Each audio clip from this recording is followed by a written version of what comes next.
សួស្តីបងប្អូនទាំងអស់គ្នាថ្ងៃនេះបងប្អូនទាំងអស់ថាខ្ញុំទៅលេងកន្លែងណាគឺខ្ញុំទៅលេងភូមិមួយដែលនៅសហរដ្ឋអាមេរិកគេឲ្យឈ្មោះថា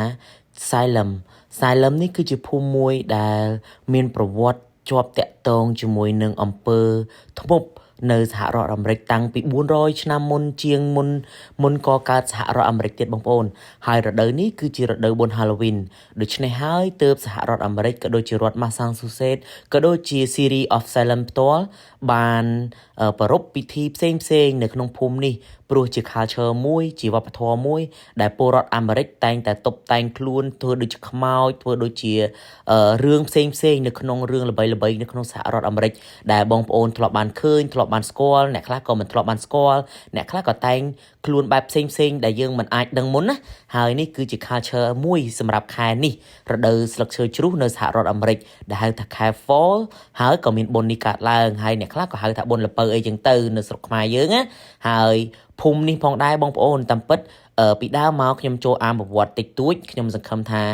ខ្ញុំមិនដឹងថាខ្ញុំខុសឬត្រូវទេប៉ុន្តែយ៉ាងណាក៏ចង់ចែករំលែកបងប្អូនភូមិនេះត្រូវបានគេព្យួរករមនុស្ស19នាក់ដោយសារតែមានការចោទប្រកាន់ថាពួកគាត់នឹងគឺជាធ្មប់គឺជាអ្នកធ្វើអំពើអីហ្នឹងណាប៉ុន្តែក៏នៅតែមានអ្នកស្រាវជ្រាវមួយចំនួនថាការនោះក៏ជាប់ពាក់ព័ន្ធជាមួយនឹងរឿងរ៉ាវនយោបាយខ្លះដែរ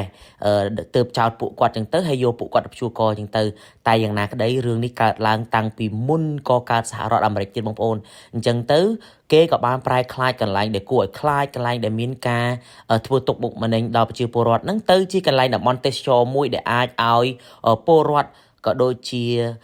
ដូចខ្ញុំដូចជាទេសភ្ញៀវទេសចរមកប្រជុំវិញពិភពលោកហ្នឹងគឺមកភូមិនេះហើយភូមិនេះគឺល្បីមែនតើបងប្អូនគឺល្បីគឺដោយសារធ្មប់ទាំងហើយអញ្ចឹងគឺមនុស្សទាំងអស់គ្នាហ្នឹងគឺគេចង់មកដើរមើលហើយកន្លែងនេះផងដែរនេះគឺបងប្អូនគឺគេមានដាក់ឈ្មោះមនុស្សទាំង19នាក់ហ្នឹងដែលគេត្រូវបានកាត់ទោសព្យួរករនៅក្នុងសម័យហ្នឹងតាំងពីឆ្នាំ1692បងប្អូនមុនកកើតសហរដ្ឋអាមេរិកទៅទៀតអញ្ចឹងហើយក៏ខ្លាចជាតំបន់ទេសចរទៅទៀតដូច្នេះហើយទើបមនុស្សទាំងអស់គ្នាមក